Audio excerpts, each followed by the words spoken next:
Hi, I'm Anne Marie Cortez, and I currently serve as an elementary school administrator. Hi, I'm Dr. Ivy Eldridge, and I am also a school site administrator as well as an instructor for UCR's teacher education program. So, today, what we're going to be doing is looking at two specific terms, and that's assumptions and stereotypes, and their relationship with one another, and also how their existence is truly intertwined with the journey of becoming more culturally proficient.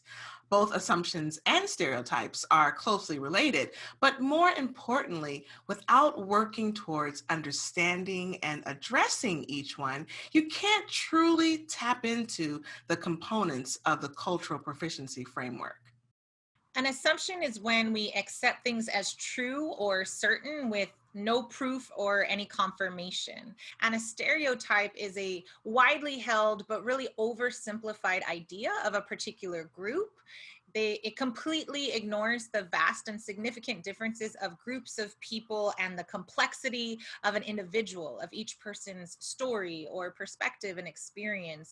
Your assumptions and beliefs serve as filters when you're working with groups that differ culturally from your own. And let's be clear about culture, because it seems that many people view the word culture nowadays as synonymous with ethnicity, and we do not. So when we say culture, we simply mean belonging to a particular group, and that could be a range of occupation, socioeconomic status, gender, ableness, faith, sexual orientation, etc.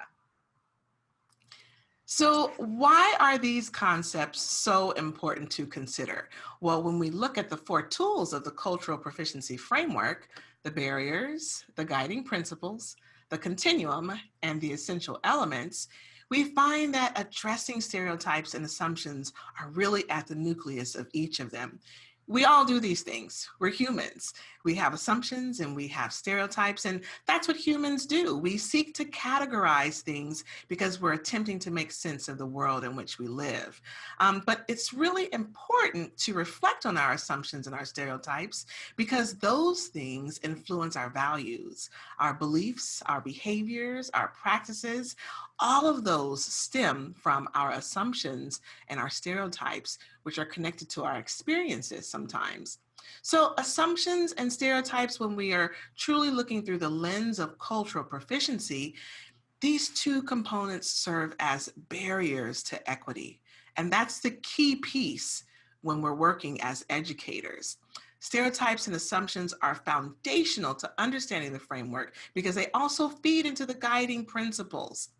In our field of education, assumptions and stereotypes influence policy, and that's the biggest piece.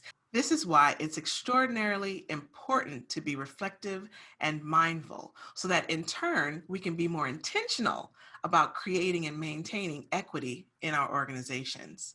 To truly understand the continuum is really understanding assumptions and stereotypes and how they work, and how we turn assumptions and stereotypes into what should be cultural assets into cultural deficits. And that's when we get into this asset versus deficit thinking, especially in education.